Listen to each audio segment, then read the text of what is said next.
What's going on, guys?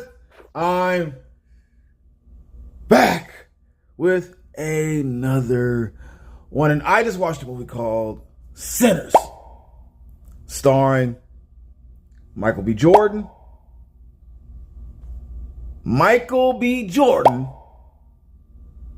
and Haley Steinfeld. Yeah, we're back at it again. Huh? We got an actor playing two different people again. What is it with this year? What is it with that trope? Eric Roberts is Sam. Are we going to see the third or fourth time before the year is over? I don't know. But it's a lot different. Trust me. We'll get to that a little later on. But first of all,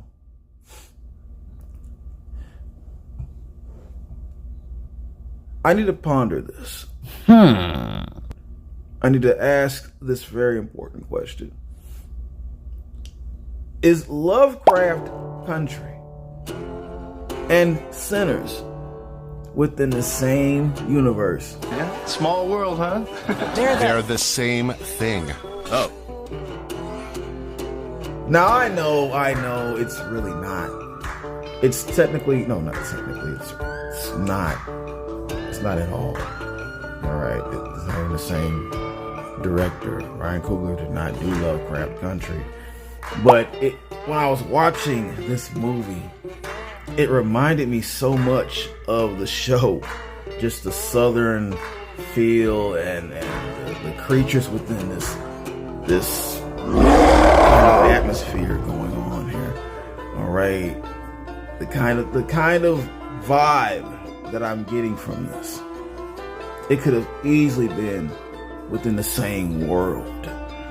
I mean, it also brings me to another question. What if Ryan Coogler had produced or directed Lovecraft Country? Lovecraft Country would have had 2, 3, 4 seasons by now. Really, Negro? I'm not saying Ryan Coogler's the top-notch best director. I'm not saying that. I'm just saying there would have been a different outcome altogether. I just fully believe that. And I'm also not saying that Lovecraft Country was not a good show or a good one season tryout. I'm just simply saying there would be more of a fire, more of a reason to want to watch, I believe, if Ryan Coogler had actually helped out with that show. It seems like it's right up his alley. I don't know why he didn't jump on it. But anyway, that's either here or there or all over the place. Let's get to that review. Sinners. For those that don't know, for those that are aware, if you don't know about Sinners about now, you're way off in the boondocks somewhere. You taking her to Red Lobster with the cheddar I don't care biscuits. what kind of where it's at. It's the boondocks. You got to be lost in the country somewhere, away from civilization. All right, trying to open a club up and getting boxed in by vampires, because everybody knows about this movie. Whether you want to or not, you know about Sinners. You have to know about this. Okay? It's the trailer was being shown constantly. Every time you turn your phone on, Sinners. You can't help but you can't miss this. You cannot miss this. That is it. I don't want to hear any excuses about that. You're getting penalized immediately. All right? But anyways, Sinners. It's pretty much about these two twins, Stack and Smoke. They were coming from Chicago, but they got so much trouble in Chicago that they had to go back to their hometown of Mississippi. Okay, they had to go, or their home state, whatever. Well, you know what I mean. You know what I mean. All right, they were causing so much chaos. They had to get out of there and go right back to Mississippi.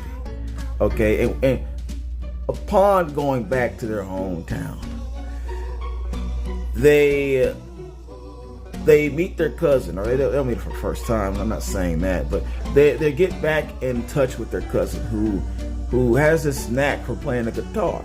He's really good at it. It's almost dangerously good. It's dangerously good. Okay, and so they decide to start up this little club that they're gonna open up in a while. All right, and then the cousin's gonna be playing there, and then they're gonna have a couple other friends come help them out. We're getting everything together, and so they got this all under control. They think they do, right?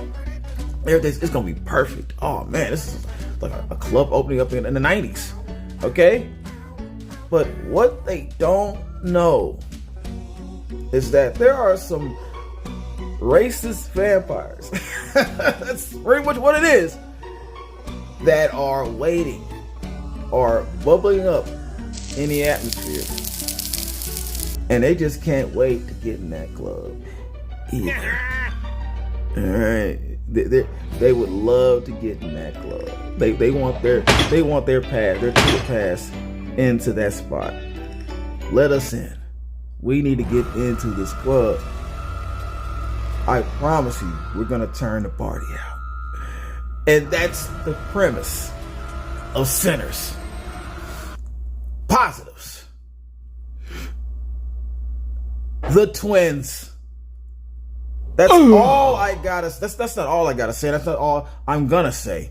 But the twins' dynamic in this movie was spot on. When you have the same person playing two different people. All right. And in this case, unlike the Alto Knights. You talking to me? I'm sorry, De Niro. I'm sorry, De Niro.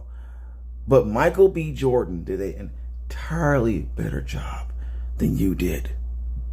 Okay? A way better job. All right? You have Stack, who's the wild one. The wild twin. Who can't be tamed. All right, he's always up to something, some kind of foolery. He can't be trusted at all. Okay, he's just all over the place and uncontrollable. Then on the other end, you have Smoke, a little more common sense in a way, but he's really good at wheeling and dealing. He knows how to bargain. Let me get one. That's all he does. He's all about the money, and he will kill you in a second. All right. He has a murder fetish of some sort. Not like that, but like, he won't hesitate to take your life a lot quicker than Stack. And don't get me wrong, Stack will do it. But Smoke, oh man, he's another kind of beast. And he never smiles. Smoke never smiles. Stack is always smiling. But there's an evil under that grin. There's some evil under that grin that you can't trust. But with Smoke, it's a different story. When you see this guy not smiling with you, please take heed to that. Take heed to everything this man is about. And don't trust everything this man's about, okay? So him playing two different people, Michael B. Jordan just did a great job. He did a splendid job with that, okay? He knew how to pull that off, unlike other supposedly legends in the game. It just is what it is. It's no disrespect to De Niro. I'm not trying to disrespect De Niro, man. I'm really not trying to do that. I'm just saying I am amazed and astonished that another actor came right behind that movie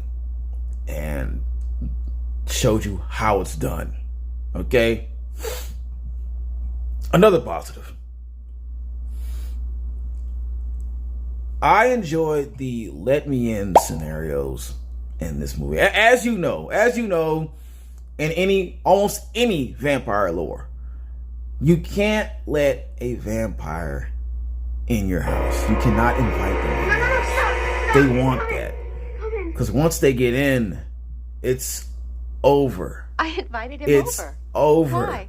What's the matter, Charlie? Okay? It's not a good idea to let a vampire within your establishment, your house, your home, whatever. Okay? And in this movie, that club represented their house. And these vampires tried so many times to step in and just mess everything up. Okay? So many attempts at trying to come in. And the things that these vampires were saying to convince the owners, I got candy bars, to let them just walk on in. I got that ear. Even though, yes, you can see it coming because they're asking to be let in. So you knew at this point, okay, that person is turned. It's just no surprise or shock because I'm not spoiling anything. You already know about the vampire lore. It's not going to mess anything up. But so that thing's out the way. But just the fact that when they start asking, I got that just chill, like, oh man, what's going to happen now? Because please don't let them in. Or are they going to let them in, or are they going to catch on and create a diversion to, or not even a diversion, just don't let them in. Just stand your ground and don't let them in. Okay? It's as simple as that, I would think. So just seeing the ones that they actually got let in and the ones that did not get let back in, it was highly interesting to watch. Okay, because some got let in with ease. Because sometimes the one watching the door was an idiot. dumbass. But it was still entertaining to catch on to that. Another positive.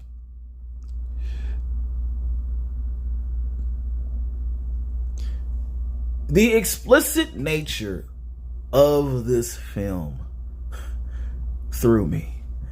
And I say that because I don't think, besides the comedy that Michael B. Jordan had 1,000 years ago, that was rated R, and still, to me, didn't feel explicit. Well, especially within Michael B. Jordan's character. Maybe on some other ends, not really as much. Besides that, I don't really recall any other movie or project that was rated R from Michael B. Jordan. Everything has been mainly PG-13. You know, if you think about it, if there has been another rated R classical film from Michael B. Jordan within his years of acting, let me know. I'll even do the research again. But at this point, no, I don't recall that. I don't recall that at all until now. So, especially with Ryan Coogler. Let's say Ryan Coogler, okay? And he probably has had other rated R movies.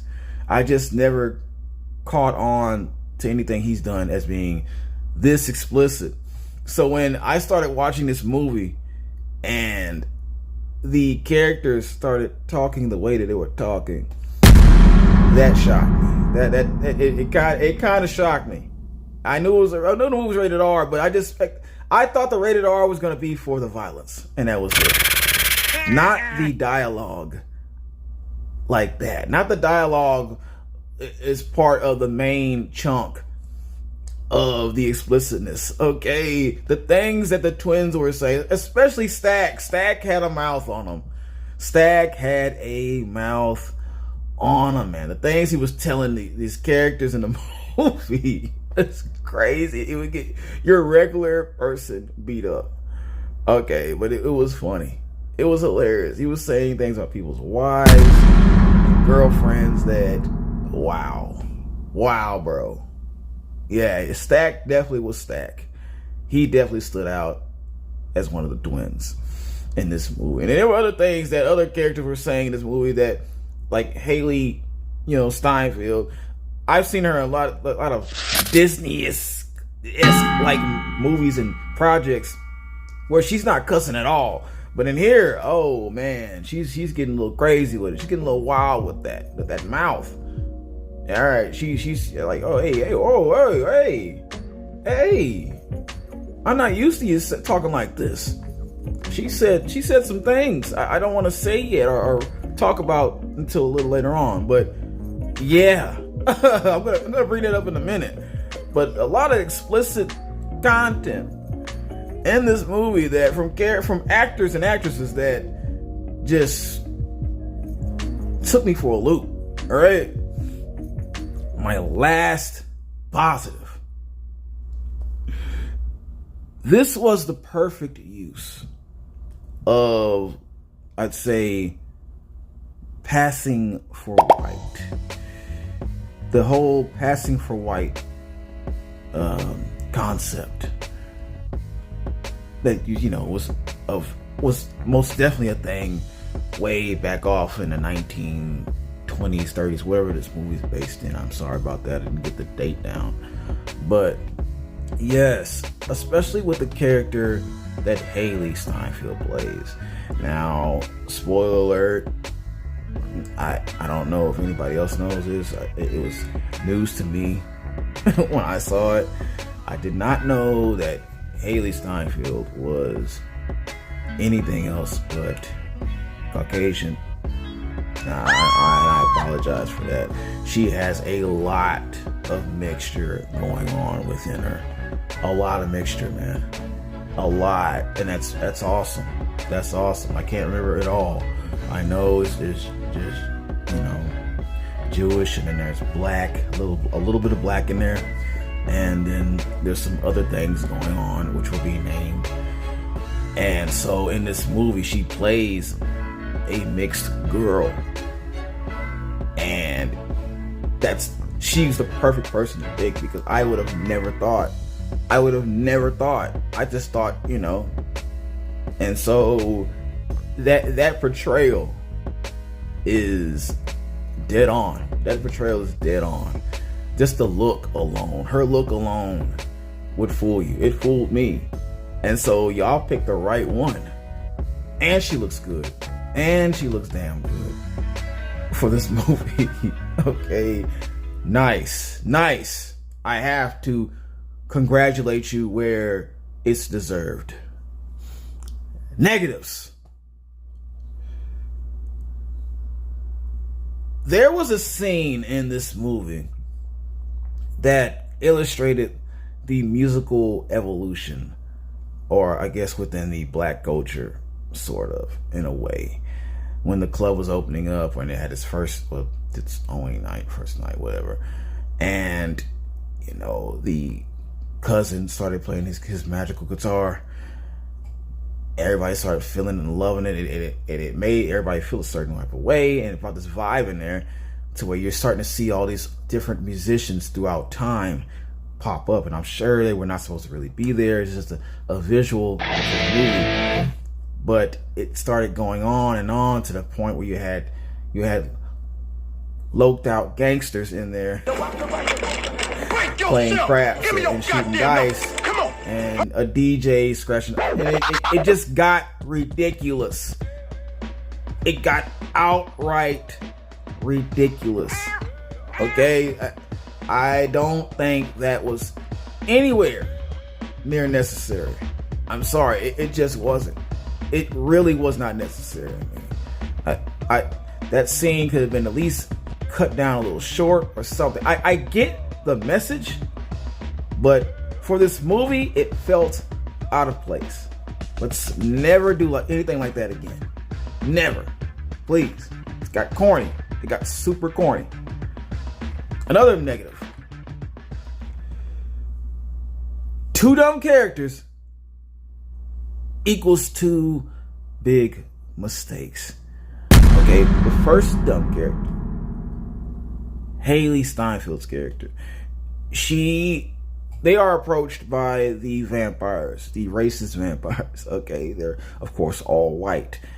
Haley Steinfeld, she comes off as a white person to the naked eye. She thought it'd be a great idea if she'd go outside and she'd, talk them down or convince them or try to get on their side and see what's going on with them, check them out. That had to be the dumbest idea yet. The first dumb idea. And of course, that did have consequences. Trust me. Then there was a second dumb idea that they chose. The Asian character, the female Asian character, I do not remember her name. I'm sorry. But you can't let these vampires in. So, and they'll try anything to coerce you or make you or push you to let them in, right? And they did that with the Asian couple. Oh, in a very dirty, janky way. All right, I agree. But her weak ass got emotional. All emotional. And she let them in. She screamed out at the top of her lungs, "Bring your asses in here." At this point in moment, that would have been her last words if I was in that club while she said that. I was, this is her last words too, right? Yeah, this is the last thing she will say, guys. It's nighty night. It's nighty night. It's nighty night for her. Bam, pow. She'll never make that mistake again. But that really didn't rub me the right way. It didn't rub me the right way. I'll put it like that, okay? Those two characters just the epitome of hard-headed. Last negative.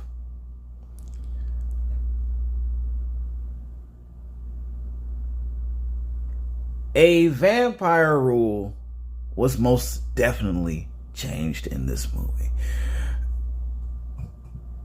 There's a rule that when you kill the head vamp, the others will diminish.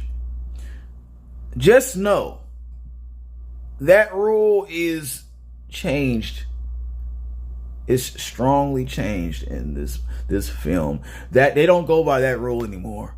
Not in this film. So I know in every vampire universe, something is changed around. Well, in this one, a very big important one is switched up. And I for some reason, I just didn't like it. I didn't like that. I did not like that. But I'm still giving this a hell yes. Oh, yeah, man. I was thoroughly entertained by this film. I didn't know what I was going to come out thinking, but I liked it. I loved it. You go see it. Go see this movie. Okay? Press that like button. Share. You know you better do.